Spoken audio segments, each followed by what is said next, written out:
संदीप फक्त फॅमिलीला सोड त्यांच्या ते रोजचेच कार्यानिष्ठ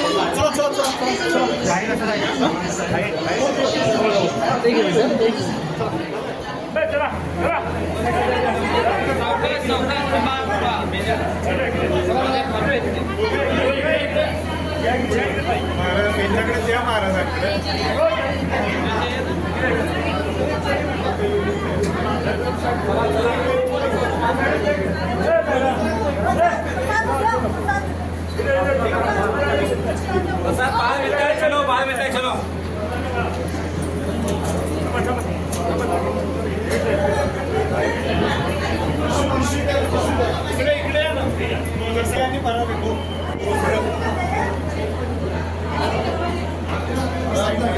बाबा त्या साईड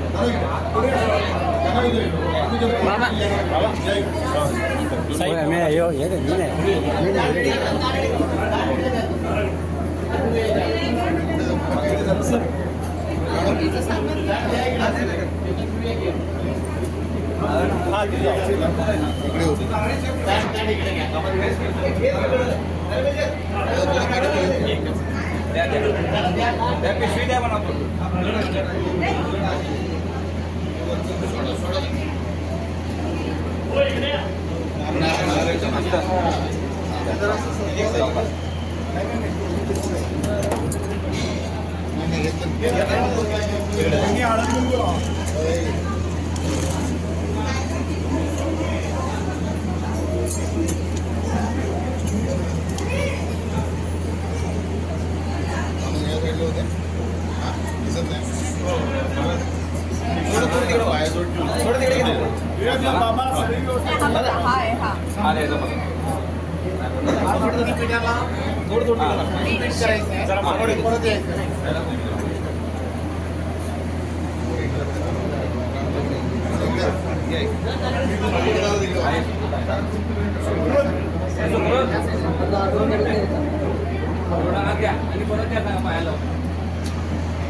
पंतप्रधान आदरणीय नरेंद्र मोदीजी आणि आमचे सर्वांचे नेते आदरणीय देवेंद्रजी बावनकुळेजी आणि संपूर्ण देशभरातील असणारे आणि महाराष्ट्रातील असणाऱ्या महायुतीच्या सर्व नेत्यांच्या नेतृत्वामध्ये महायुतीला मिळालेलं घवघवीत यश हे आपण सर्वांना माहीत आहे आणि या सर्व प्रकारानंतर पुन्हा एकदा जनतेची सेवा करायला महायुतीचं सरकार पुनर्स्थापन झालेलं आहे।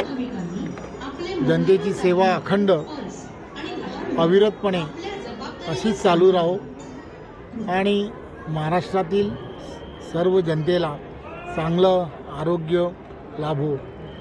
त्याचबरोबर जी विविध कामं जी प्रलंबित आहेत ती प्रलंबित कामं ही महायुतीच्या सरकारमधील असणारे आदरणीय देवेंद्रजी असतील, एकनाथराव शिंदे असतील, आदरणीय अजितदादा असतील आणि संपूर्ण मंत्रिमंडळ हे एक मुखाने या सर्व जनतेच्या कामांना योग्य प्रकारे मार्गस्थ करो असं आईच्या चरणी साकडं घातलं आहे।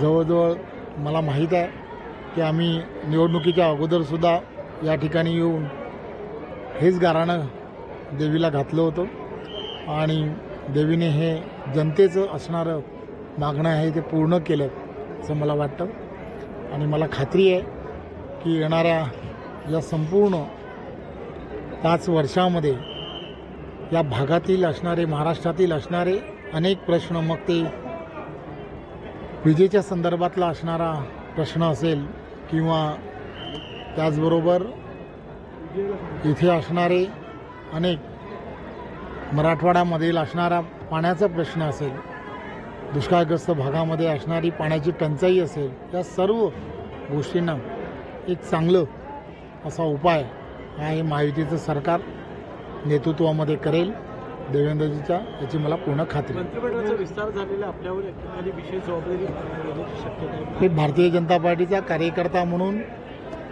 जी जबाबदारी पार्टी आमच्यावरती सोपवत असते, आम्ही सर्व भारतीय जनता पार्टीचे कार्यकर्ते ती जबाबदारी अतिशय प्रामाणिकपणे पार पाडण्याचा प्रयत्न करतो। जी जबाबदारी यानंतरही पार्टी देईल ती जबाबदारी अतिशय चांगल्या पद्धतीने पार पाडेन यात काही शंका नाही। धन्यवाद।